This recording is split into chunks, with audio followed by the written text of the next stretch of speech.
جب اہل بیت کا قافلہ دمشق پہنچا تو ان کو ایک تاریک زندہ میں قید کر دیا گیا۔ جب قیدیوں کو خانہ زندہ میں شب ہوئی، بچوں کو مارے خوف کی حالت عجب ہوئی، گھٹ گھٹ کے دختر شہدین جاں بلب ہوئی، مستر کمال بنت امیر عرب ہوئی۔ آفت کا سامنا تھا، نئی واردات تھی، زہرا کی بیٹیوں پہ قیامت کی رات۔ یہ شام کا قدیمی بازار حمیدیہ ہے۔ اہل بیت کو دربار یزید میں اس بازار کی تنگ گلیوں سے گزار کر لایا گیا۔ ہزاروں کا مجمع تھا۔ یزید کی خوشنودی حاصل کرنے کے لیے اہل بیت کو مقررہ وقت سے قبل پہنچا دیا گیا، جس کی وجہ سے اہل بیت کو داخلی دروازے پر کئی گھنٹے تک روک دیا گیا، اور اسی مقام کو باب الساعت کہتے ہیں۔ دربار میں داخلے کے 7 دروازے ہیں۔ ایک دروازے سے دوسرے دروازے تک 2 رخا فوجیں کھڑی تھیں۔ یزید کے سپاہی جلالت اور شہنشاہیت کی نشانی بنے مسلح کھڑے تھے۔ جب اہل بیت 7ویں دروازے پر پہنچے اور جناب زینب نے دربار کو دیکھا تو آپ بیٹھ گئی۔ کہہ دو مجھے دربار میں حاکم نہ بلائے، خلقت کو دوبارہ نہ میری شکل دکھائے۔ گر قتل ہو منظور تو قاتل یہیں آئے، موجود ہوں خنجر میری گردن پہ پھرائے۔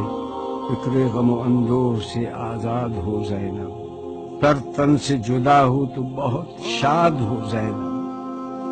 اہل بیت دربار میں داخل ہوئے تو پہلے کھایا گیا۔ اس مقام کی پہچان کے لیے اس جگہ کے اطراف میں لکڑی کے کٹہرے بنا دیے گئے ہیں۔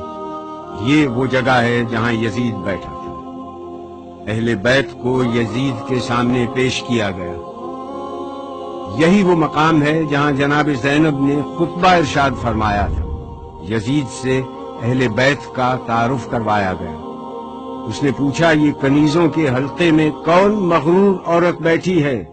جواب ملا، یہ علی کی بڑی بیٹی رسول کی نواسی زینب کبریٰ ہے۔ دربار والوں نے اٹھ کر دیکھنا شروع کیا تو کنیزوں میں سے ایک کنیز نے کہا کہ تم لوگوں کو شرم نہیں آتی؟ اپنی گردنیں نیچی کرو۔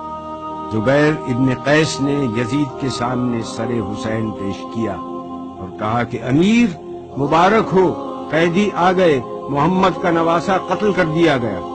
اس کے بعد شہداء کے سر پیش کیے گئے۔ یزید نے پورے دربار کا جائزہ لیا۔ یہودیوں کا عالم راس الجالود سفیر روم، نصرانیوں کا عالم، علماء اور اراکین دولت موجود تھے۔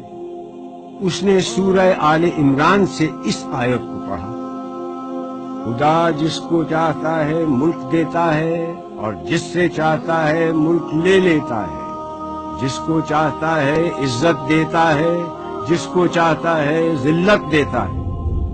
جناب زینب نے یزید کو مخاطب کر کے کہا کہ آیات کو اپنے مطلب کے لیے استعمال مت کر۔ اس وقت تیرا اس آیت کو پڑھنے کا کیا محل ہے؟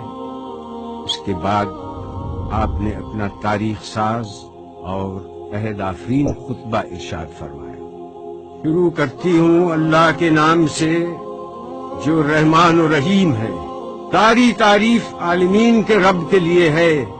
میں ستم دیدہ سہی مگر تعریف تیرے لیے، میرا گھر تباہ سہی مگر حمد تیرے لیے، میرا خاندان کشتہ راہ وفا سہی مگر بندگی تیرے لیے، اور درود و سلام میرے نانا پر۔ آپ نے جیسے ہی خطبے کا آغاز کیا، دربار والوں نے پہچان لیا کہ جس بات کو چھپایا جا رہا تھا اب وہ بات آشکار ہو گئی۔ ہر طرف سرگوشیاں شروع ہو گئی۔ ہاں، برا انجام ہے ان لوگوں کا جو اللہ کی آیتوں کی تکذیب کریں اور جو اللہ کی آیتوں کا مذاق اڑائیں۔ کیوں یزید، تو نے اللہ کے قول کو بھلا دیا؟ اللہ کا قول یہ ہے کہ کافر یہ گمان نہ کریں کہ ہم نے جو ان کو مہلت دی ہے وہ اس لیے دی ہے کہ ان کا زمانہ ہمیں پسند آیا ہے یا نہیں۔ یہ مہلت اس لیے ہے کہ وہ گناہ پر گناہ کیے جائیں تاکہ عذاب زیادہ ہو۔ کیا یزید تو گمان کرتا ہے کہ یہ ملک ہے نہیں، یہ مہلت ہے؟ کیا تو یہ سمجھتا ہے کہ تیری یہ حکومت ہے، تیرا اقتدار ہے اور ہمارے لیے کوئی راہ نہیں، اور تو نے ہم کو در بدر پھرا کر اپنے جبروت کا اعلان کیا، یہ غلط ہے۔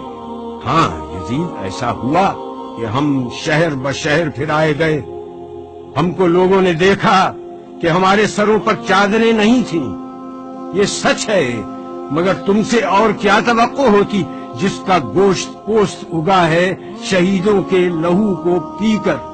اور تو کیوں جلدی نہ کرتا ہماری شہادت پر؟ کیونکہ تیری نگاہ بغض، نگاہ عداوت ہمارے گھرانے پر لگی ہوئی تھی۔ کس کا لشکر کمزور ہے یہ تو جان لے گا۔ میں دیکھ رہی ہوں کہ تو میرے خطبے کو روکنا چاہتا ہے، تو کسی اور کام میں مصروف ہے۔ ہاں، اب جتنی تجھ میں ہمت ہے ستم اور کر لے۔ یزید، تو ہم کو ڈراتا ہے؟ اس کی قسم جس نے ہمارے گھرانے میں نبوت دی، اس کی قسم جس نے ہم کو کتاب سے سرفراز کیا، تو ہمارے مقصد کو پا نہ سکا، اب تو ہمارے ذکر کو قیامت تک نہ مٹا سکے گا۔ تو یہ نہ بتلا سکے گا کہ آل محمد کس غرض کے لیے قربانی دے رہے تھے۔ اب تیری رائے میں فتور آ چکا ہے، تیرے دن گنتی کے رہ گئے، اب تیرا مجمع منتشر ہونے والا ہے۔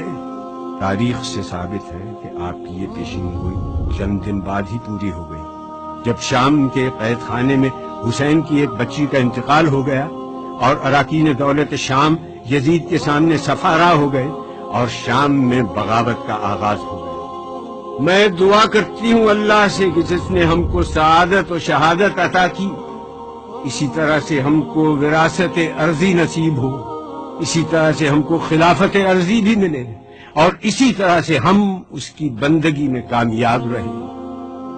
جناب زینب کا خطبہ اس آیت پر ختم ہوا جس کی ابتدا میں تلاوت کی گئی، جس کا ترجمہ ہے کہ اللہ ہی ہمارے لیے کافی ہے، وہی ہمارا سہارا ہے۔